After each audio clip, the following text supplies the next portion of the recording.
Olá, boa tarde. Meu nome é Cíntia Macedo, sou psicóloga, professora de psicologia, especialista em psicopatologia e saúde pública.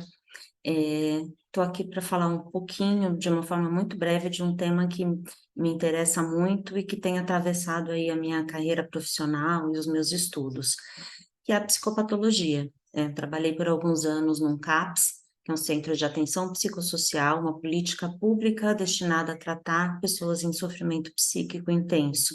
É o substitutivo dos antigos manicômios, né? Então, um serviço que vem para incluir as pessoas na sociedade, que vem para oferecer um tratamento digno a essas pessoas que antes eram tratadas aí de uma forma desumana nos manicômios, tá? Então, quero começar falando do sentido dessa palavra, psicopatologia. É uma junção de três palavras gregas, psique, patos e logos, ou seja, é o estudo, né, da psique, é o estudo da mente e é o estudo das paixões, do sofrimento, do excesso, né?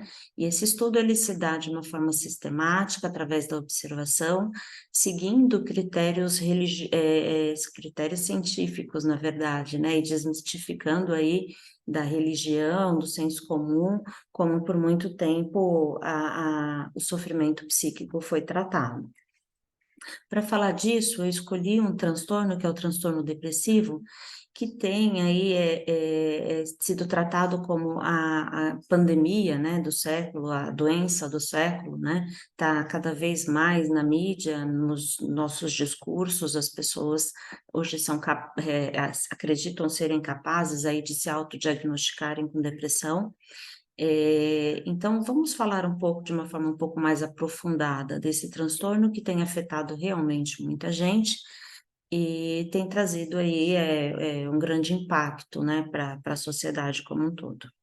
Os principais sintomas são sintomas afetivos, tristeza, choro, apatia, alterações da autovalorização, né, uma autoestima muito diminuída, alterações da volição e da psicomotricidade, então a pessoa só quer ficar na cama, ela não tem vontade de sair, de fazer nada, se sente mais identificada para falar, para pensar. A gente tem aí, em alguns casos muito graves, sintomas psicóticos, ou seja, a pessoa tem alucinações com às vezes autodepreciativas, às vezes com ordens para que a pessoa atente contra a própria vida, alterações cognitivas também, prejuízo de memória, prejuízo do sono, marcadores biológicos, a depressão no idoso, ela se apresenta muito através de alterações biológicas, né? Então, o indivíduo perde a fome, perde a libido, funcionamento biológico mesmo, ele fica lento ou para de funcionar, então é muito grave. A depressão do idoso, ela costuma ser mais silenciosa, então requer que a gente preste muita atenção no funcionamento biológico. Existem aí alguns tipos, né, de transtorno depressivo, eh, e o mais importante deles é o transtorno depressivo maior, né, marcado por esses sintomas que eu falei, a depressão ela é marcada por esse humor triste, né, um vazio, uma irritabilidade, às vezes, uma perda de sentido, né, uma perda do prazer, né, das coisas que antes davam sentido, fazia com que a pessoa se movesse, já não fazem mais. Tristeza profunda, diferente aí de uma tristeza comum, normal, ela acaba interferindo na funcionalidade da pessoa, né? A pessoa já não consegue mais trabalhar, realizar as suas tarefas, encontrar, para além de encontrar prazer, né? A depressão grave, a pessoa perde a capacidade até mesmo de sentir, né? Que a gente chama de sentimento de não sentir nada.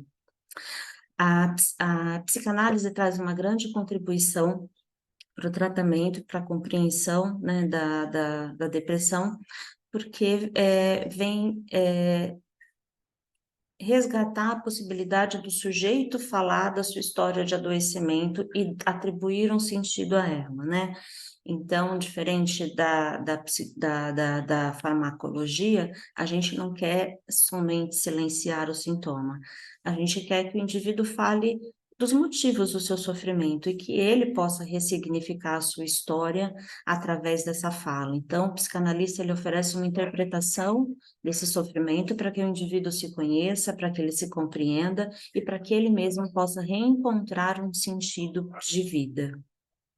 Bom, espero que eu tenha contribuído aí um pouco, né, para essa discussão, para que a gente pense a depressão para além, né, da doença, mas para que a gente pense o sujeito que sofre, né, o sujeito que apresenta o sintoma depressivo e o que esse sintoma depressivo ele tem a dizer sobre esse sujeito, sobre a sua história, né?